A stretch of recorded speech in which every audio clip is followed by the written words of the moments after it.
Hello everyone, and welcome to another AAR of a playtest of a scenario in my series of a Bagration campaign, a Memoir 44 Breakthrough campaign.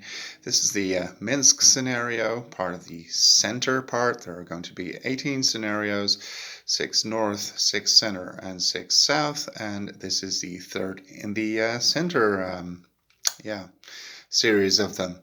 This is the second playtest. It takes 16 medals to win, and the Germans have once again won, 16-6 this time. They got very lucky. Please watch my previous video for some more details. But they got very lucky because they drew lots of, as many as 4 Recon 1 cards, and they grant them medals.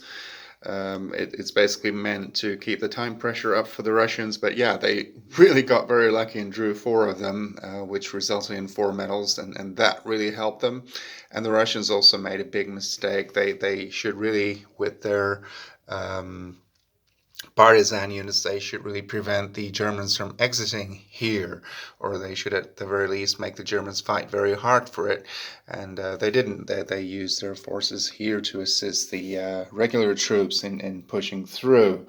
What did work a lot better than the previous playtest, because the Russians simply had cards for the left flank of the board.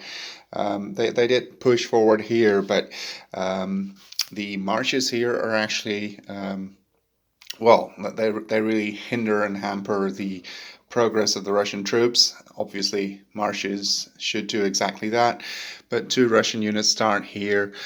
Tanks and infantry have to stop when they move out, also when they move in, by the way, but armor cannot battle either. So this one finally moved out, but it couldn't even battle. So yeah, that really hampers them. The cavalry, while fast, this cavalry unit actually tried to attack the unit in the city here, which held out heroically. It got attacked many times, but yeah, it's still there. And the cavalry just rolls. Please don't confuse them with the Polish dragoons, which attack somewhat better, but these only attack at 2-1. These cavalry units, that is, regular cavalry. So they're really not very good at attacking. Perhaps in the open, because they do get an armor overrun type of battle, but yeah, that doesn't really work in a city. They do move 3, and I guess on a road they would move 4. So perhaps what they should do, what the Russian players should try and do with the cavalry units, is to exit them off the board. The Germans really need to exit the units off of these 2 axes, and that's it. But the Russians can exit them anywhere off the board.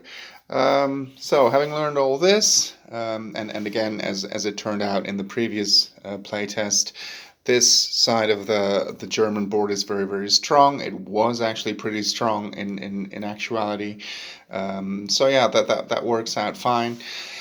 This works out fine too, that the Russians can actually push through, but yeah, you really should keep the Germans from exiting units too easily, and that's what the partisans are for. They should really slow them down, I suppose, and really try to contest those hexes, or better still, how do you say that?